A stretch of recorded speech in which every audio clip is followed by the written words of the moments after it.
ایک بار میں Hong Kong میں تھا.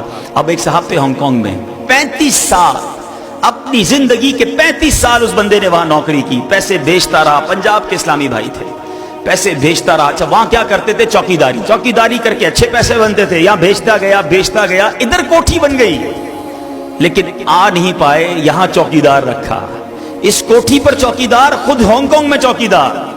آخر کار گھر والوں نے کہا ساری زندگی گزار لی، اب تو کوٹھی بھی بن گئی، اب تو آ جاؤ.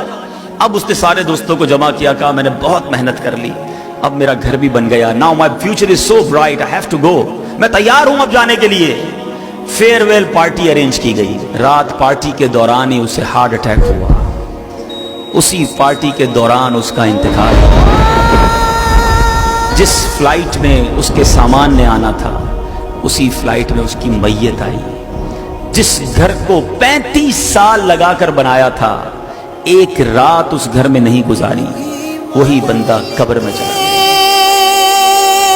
35 سال میں ہم نے کتنی بار قبر بنانے کی کوشش کی. آپ سب، میں بھی آپ کے ساتھ شامل ہوں. میں اپنے آپ سے بھی بات کرتا ہوں. صبح سے شام دنیا کی فکر تو ہے، مگر جس قبر میں آج رات بھی جا سکتا ہوں وہ قبر روشن ہوگی کہ نہیں، اس کی کس کو فکر ہے؟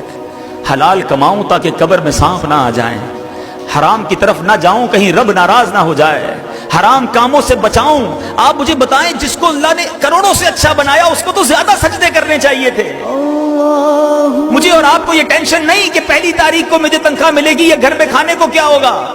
ہم لوگوں کو تنخواہ دینے والے ہیں. ارے اللہ نے جس کو اتنی فیسلٹیز دی ہیں اس کے تو سجدے زیادہ ہونے چاہیے تھے، اس کی تو عبادتیں اور شکر زیادہ ہونا چاہیے تھا. مگر ہم عجیب لوگ ہیں، وہ نعمتیں بڑھاتا ہے، ہم نافرمانیاں بڑھاتے ہیں.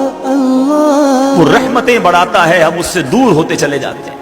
دنیا میں ہمیں کوئی اچھا گفٹ دے دے، کوئی ایک بار اچھا برتاؤ کر دے، ہم اس کے تھینکسفل ہو جاتے ہیں کہ نہیں جناب یہ بندہ جو ہے میرے ساتھ کتنا اچھا اس نے برتاؤ کیا، اب میں اس کو کبھی ناراض نہیں کروں گا.